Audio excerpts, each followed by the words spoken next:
بسم اللہ الرحمن الرحیم۔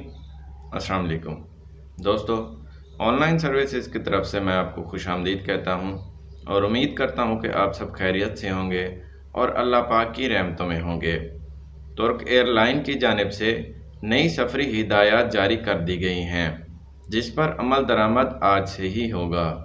تو ویڈیو شروع کرنے سے پہلے جلدی سے ہمارے چینل کو سبسکرائب کریں اور بیل آئیکن پریس کریں تاکہ آپ بھی رہیں ہماری ہر خبر سے باخبر۔ تفصیلات کے مطابق نئی سفری ہدایات کے تحت ترکی نے پاکستان سے آنے والوں کے لیے قرنطینہ لازمی قرار دے دیا ہے۔ ترکی میں داخلے کے لیے پاکستان، بھارت، بنگلہ دیش، برازیل، جنوبی افریقہ، سری لنکا اور نیپال کے شہریوں کو 72 گھنٹے پہلے منفی PCR ٹیسٹ دینا لازمی ہوگا۔ ہدایات کے مطابق پاکستان، بھارت، بنگلہ دیش کے مسافروں کو ترکی میں 14 دن کا قرنطینہ کرنا ہوگا، جس کے بعد PCR ٹیسٹ منفی آیا تو قرنطینہ ختم کر دیا جائے گا۔ 14 دن بعد بھی کسی کا ٹیسٹ پازیٹیو آیا تو مزید آئسولیشن کرنا ہوگی۔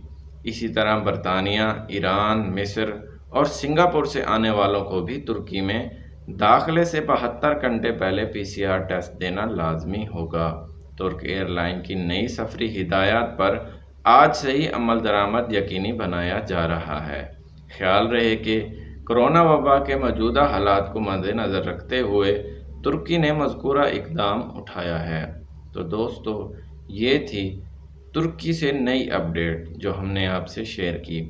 اسی کے ساتھ اجازت دیجیے، دیکھتے رہیے on line services. Thanks for watching.